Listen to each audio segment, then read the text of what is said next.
اللہ الرحمن الرحیم الحمدللہ رب العالمین والصلاة والسلام علی سید الانبیاء والمرسلین وخاتم النبیین اما بعد فاعوذ باللہ من الشیطان الرجیم بسم اللہ الرحمن الرحیم رب اشرح لی صدری ویسر لی امری واحلل عقدۃ من لسانی یفقهوا قولی اللهم صل علی محمد وعلی آل محمد کما صلیت علی ابراہیم وعلی آل ابراہیم انک حمید مجید اللهم بارک علی محمد وعلی آل محمد کما بارکت علی ابراہیم وعلی آل ابراہیم انک حمید مجید۔ السلام علیکم ورحمۃ اللہ وبرکاتہ۔ جیسا کہ آپ سب کے علم میں ہے کہ محرم الاحرام کا مہینہ چل رہا ہے اور آج 7 محرم الاحرام ہے،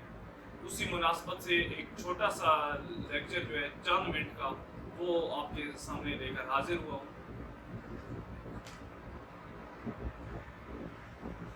اور اس کا مقصد بھی یہی ہے کہ جو ہم سبق بھول چکے ہیں اس کو تھوڑا سا یاد کر دیں۔ ہوتا یہ ہے کہ جو ہی ربیع الاول آتا ہے تو ہمارے اندر حضور صلی اللہ علیہ وسلم کا عشق جو ہے وہ تڑپنا شروع ہو جاتا ہے اور ہم محافل، جلسے جلوس، یہ سارے معاملات کرنا شروع ہو جاتے ہیں۔ جو ہی محرم آتا ہے تو پھر ہمارے سینوں میں حضرت امام حسین اور ان کے رفقا کی محبت جاگ جاتی ہے اور ہم تمام وہ کام کرنا شروع کر دیتے ہیں جو شاید انہوں نے یا ان کے بعد کے آنے والے افراد نے اپنی زندگی میں نہیں کیے تھے۔ آپ میری اس گفتگو سے اختلاف بھی کر سکتے ہیں اور اتفاق بھی کر سکتے ہیں، آپ کے پاس دونوں چوائسیز ہیں۔ ظاہری بات ہے کوئی زور زبردستی والا معاملہ تو ہے نہیں کہ کسی کو کوئی زبردستی بات منوانی ہے، بس تھوڑی سی ایک حقائق ہے جو آپ کے سامنے رکھتے ہیں، جبکہ حقیقت یہ ہے کہ حضور صلی اللہ علیہ وسلم کی محبت صرف ربیع الاول کے لیے نہیں ہے، بلکہ پورا سال حضور صلی اللہ علیہ وسلم کی محبت جو ہے وہ ہمارے سینوں کے اندر ہونی چاہیے، اور ان کا جو طریقہ کار تھا، جو طرز زندگی تھا، اس کو اپنانے کی ہمیں سارا سال کوشش جو ہے وہ جاری رکھنی چاہیے۔ اور اسی طرح حضرت امام حسین رضی اللہ تعالیٰ عنہ اور ان کے رفقا کی جو عظیم قربانی ہے وہ صرف چند دنوں کے لیے نہیں ہے کہ صرف 10ویں محرم تک ہم ان کا جو ہے غم منائیں اور ان کے غم کو اجاگر کریں اور ان کی محبت جو ہمارے دلوں میں تڑپتی ہے اس کو اجاگر کریں، بلکہ ان کا جو عظیم مشن تھا اس کو سارا سال جو ہے وہ ہمیں اپنانے کی ضرورت ہوتی ہے۔ سانحہ کربلا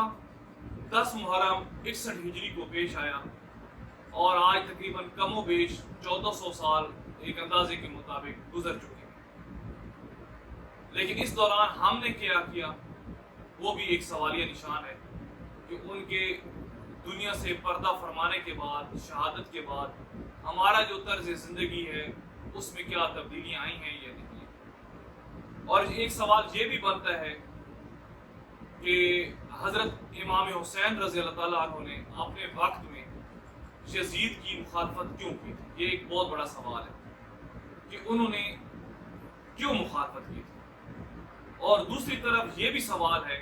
کہ آج میں اور آپ یزید کی جو مخالفت کر رہے ہیں وہ کیوں کر رہے ہیں۔ ہمارے پاس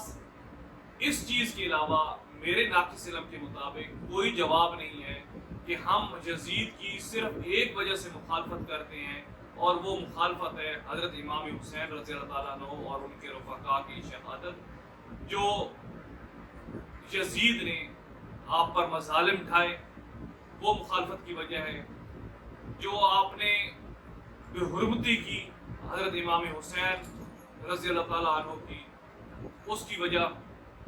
اس کے علاوہ ہمارے پاس کوئی وجہ نہیں ہے کہ ہم یزید کی مخالفت کریں، لیکن سوال یہ پیدا ہوتا ہے کہ حضرت امام حسین نے رضی اللہ تعالیٰ عنہ نے اپنے وقت میں اس کی مخالفت کیوں کی؟ یہ بہت بڑا سوال ہے۔ ہم تو مخالفت کر رہے ہیں نا کہ جی انہوں نے حضرت امام حسین رضی اللہ تعالیٰ عنہ کو شہید کیا اس وجہ سے، لیکن امام پاک نے کیوں مخالفت کی یہ سوال ہے، اور اس کا جواب جو میں نے تلاش کیا ہے، جو باقی علماء نے تلاش کیا ہے، وہ جواب صرف یہی ہے کہ انہوں نے بیعت کرنے سے انکار کر دیا،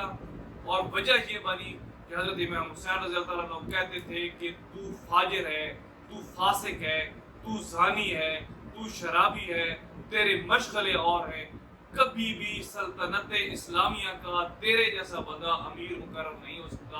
امام مقرر نہیں ہو سکتا، بادشاہ مقرر نہیں ہو سکتا، اس لیے میں تیری تابعداری نہیں کروں گا، تیری بیعت نہیں کروں گا، کیونکہ تیرے اندر یہ سارے کے سارے فالٹ ہیں۔ یہ جواب ہے حضرت امام حسین کی مخالفت کا، کہ حضرت امام حسین رضی اللہ تعالیٰ عنہ نے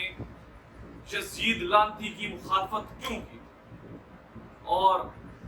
اب اگلی بات جو ہے وہ بڑی دردناک ہے کہ آج کا اگر ہم دیکھیں، آج کے سارے سینیریو کو ہم اپنے اس میں دیکھیں کہ اسلامی سلطنت جتنی بھی ہیں اور بالخصوص پاکستان، ہم کیا وقت کے یزید جتنے بھی ہیں ان کو ووٹ نہیں دیتے، ان کی پیروکاری نہیں کرتے؟ حضرت امام حسین رضی اللہ تعالیٰ عنہ نے تو اپنے وقت کے یزید کو للکارا تھا اور اس کے ساتھ ٹکر لے لی تھی، تو کیا اور وجہ کیا بنی تھی کہ حضرت امام حسین رضی اللہ تعالیٰ عنہ صرف چند وجوہات تھی اور بہت بڑی وجوہات تھی جس کی وجہ سے انہوں نے انکار کر دیا تھا کہ تو فاجر ہے، تو فاسق ہے، تو جھوٹا ہے، تو شرابی ہے، تو زانی ہے، تیری دن رات کی مشاغل اور ہے، بس اس وجہ سے تو بیعت میں تیری نہیں کر سکتا، تو بادشاہ کے قابل نہیں ہے۔ تو کیا آج اب ہم ووٹ ڈالنے لگتے ہیں، کسی کو یونین کونسل کا چیئرمین منتخب کرنے لگتے ہیں، کسی کو اپنا حکمران منتخب کرنے لگتے ہیں، تو کیا یہ 6 چیزیں ہم نے کبھی نوٹ کی؟ کیا ہم نے دیکھا کہ ہمارا جس کو ہم ووٹ ڈالنے لگے ہیں وہ کہیں فاسق تو نہیں ہے، کہیں فاجر تو نہیں ہے، کہیں زانی تو نہیں ہے، کہیں شرابی تو نہیں ہے، کہیں رات کی محافل کا عادی تو نہیں ہے، اس کے دن رات کے مشاغل کیا یہ چیز ہم نے نوٹ کی؟ کبھی بھی نہیں نوٹ کی۔ ہم اپنے دل کی مانتے ہیں، ہمارا دل کہتا ہے کہ فلاں بندہ ٹھیک ہے تو ہم کہتے ہیں ٹھیک ہے، ہمارا دل کہتا ہے کہ فلاں بندہ غلط ہے، وہ جتنا بھی پاک باز ہوگا ہم اس کے اوپر تہمتیں لگانا شروع کر دیں گے، ہم اس کی سیرت پر جو ہے وہ کیچڑ اچھالنا شروع کر دیں گے۔ لیکن کبھی ہم نے نہیں دیکھا کہ حضرت امام حسین رضی اللہ تعالیٰ عنہ، جن کا دن ہم بڑے شور و زور سے مناتے ہیں اور بڑے شوق سے مناتے ہیں 10 محرم کا، اور ان کی شہادت کو ہم دوبارہ تازہ کرتے ہیں کہ انہوں نے شہادت کیوں دی تھی، لیکن اصل وجہ جو ہے جس وجہ سے انہوں نے شہادت پیش کی تھی، جس وجہ سے انہوں نے یزید کی مخالفت کی تھی، ہم آج وہ تمام کے تمام کام ان یزیدیوں کے حق میں کر رہے ہیں، جس کی بنا پر حضرت امام حسین رضی اللہ تعالیٰ عنہ کو آج سے 1400 سال پہلے شہید کیا گیا تھا، اور حضرت امام حسین رضی اللہ تعالیٰ عنہ نے اس کی بیعت کرنے سے انکار کر دیا تھا۔ لیکن افسوس کہ آج امت وہ سارے کام کر رہی ہے جس کے انکار کی وجہ سے حضرت امام حسین رضی اللہ عنہ کو شہید کیا گیا تھا۔ لیکن شومی قسمت کہ جو ہی محرم کا چاند نظر آئے گا ہم مختلف طریقوں سے عبادت کرنا شروع کر دیں گے، لیکن ہم نے کبھی نہیں سوچا کہ کیا حضرت امام حسین رضی اللہ تعالیٰ عنہ کے رفقا جو بعد کے تھے اور کتنے بعد تک کے تھے، انہوں نے کبھی اس طرح کی کوئی ایکٹیویٹی کی تھی۔ اللہ تعالیٰ ہمیں عمل کرنے کی، سمجھنے کی، اور جو فلسفہ شہادت ہے حضرت امام حسین رضی اللہ تعالیٰ عنہ کا، اس کو سمجھنے کی اور پھر اس پر عمل کرنے کی بھی توفیق عطا فرمائے، اور جو وقت کے یزید ہیں جو بھی ہیں اللہ تعالیٰ ان کے خلاف ہمیں بھی برسر پیکار جو ہے وہ توفیق عطا فرمائے، ہمیں کھڑا ہونے کی توفیق عطا فرمائے۔ کم از کم ہمیں اتنی تو اللہ تعالیٰ ہمت دے دے کہ ہم غلط کو غلط اور صحیح کو صحیح کہہ سکیں۔ لیکن ظاہری بات ہے ہم نے اپنے علم کے مطابق کہنا ہوتا ہے کہ جو ہمارا علم ہے، لیکن مسئلہ یہ ہے کہ یہاں پر علم سے زیادہ ایفیلیشن ہے، ہماری جس کے ساتھ جتنی ایفیلیشن ہوگی ہم اس کو اتنا زیادہ قدر کی نگاہ سے دیکھیں گے، اور جو ہمارا مخالف ہوگا وہ حاجی نمازی فریضی جو بھی ہوگا ہمارے لیے کسی کام کا نہیں ہے۔ اللہ تعالیٰ ہمیں بھولی ہوئی سبق کو یاد کرنے کی توفیق عطا فرمائے۔ وہ غلطی کوتاہی ہو گئی ہو تو آپ سے بھی گزارش ہے کہ درگزر فرما دیجیے گا، اور اللہ سے بھی دعا ہے کہ اللہ بیان کرنے میں کوئی غلطی ہو گئی ہے تو اللہ معاف فرمائے۔ وآخر دعوانا